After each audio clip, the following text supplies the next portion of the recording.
पीजे के हेडक्वार्टर पर एक प्रोग्राम जो है ख़वातीन के मसाइल और उनके तहफ़्फ़ुज़ के सिलसिले में अमली तौर पर रखा जाएगा और इसमें बहुत सारे जहदकारों को भी मदऊ किया जाएगा। ये एक बात है। दूसरा ये कि अरकान मेंबरशिप ड्राइव, इसके लिए यानी वो एक अफराद साजी हमारा बहुत बड़ा मसला है कि ये इसी से तहरीक में तक़वियत आती है। इसके लिए तेलंगाना के मुख्तलिफ़ मकामात पर दौरे दिए जाएंगे और एमपीजे के अगराद व मकासद को सामने रखकर तारुफ़ी इज्तिमात, मीटिंग व खुद की मुलाकात बिला लिहाज मज़हब मिल्लत की जाएगी ताकि ज़्यादा से ज़्यादा लोगों को इसमें शामिल किया जाए। इसके लिए 1 महीने का कैंपेन जो है हम चलाएँगे जिसमें अरकान की तादाद में इजाफ़ा किया जाएगा। तो एमपीजे का जो कारकर्दगी है साबिक़ के अंदर और उसका तारुफ़ी लिटरेचर है उसको तकसीम भी किया जाएगा, इसकी ज़रूरत और अहमियत को वाज़ेह किया जाएगा और अफराद को जोड़ने की सही की जाएगी। और हमारा जो टारगेट एरिया है वो ख़वातीन है, मर्द हज़रात है, नौजवान हैं और साथ ही साथ गैर मुस्लिम अहबाब भी हैं जो इसमें शामिल होना चाहते हैं और शामिल करना चाहिए उनको अपने रवाबित की बुनियाद पर। तो ये 4 हमारे एरियाज़ हैं जिस पर हमको जो है मेंबरशिप की ड्राइव सिर्फ और मुस्लिम और मिल्लत के नाम पर ना हो बल्कि सारे ही लोगों के नाम पर।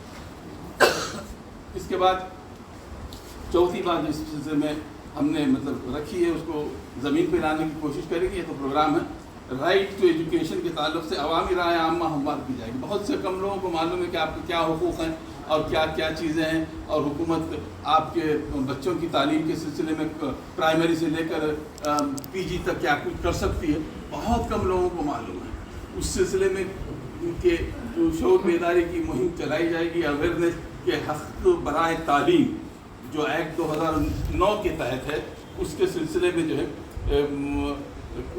लोगों को आगाह भी किया जाएगा।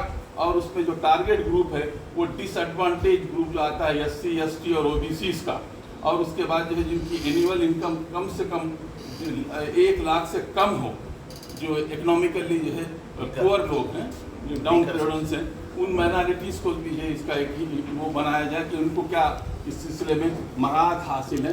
तो बाद वक्त होता यही है कि किसी ने सही कहा कि रातों में जाग रहे थे, एक मतलब हमारे ख़ास तौर पर जो है सिराज भाई ने कहा कि हम ये कहते हैं कि भाई ब्लैंकेट दे दी जाए। ब्लैंकेट देने की ज़रूरत नहीं है, उनके हुकूक़ महफूज हैं, उनके हुकूक़ को दिलाया जाए उन लोगों के हाथों में जिनके पास मौजूद है। हम जेब में से पैसे निकाल के देते जाओ भाई आराम करो बोले, तो ये तसव्वुर निकालने की ज़रूरत है कि बाद वक्त जो है उसको क्या कहते हैं रात में जो शब बस्र के लिए जो स्कीम चलाई जाती है, रात में ठहरने का इंतज़ाम मुसाफिरों के सिलसिले में वो हुकूमत की जिम्मेदारी में शामिल है म्यूनसिपाल्टी की।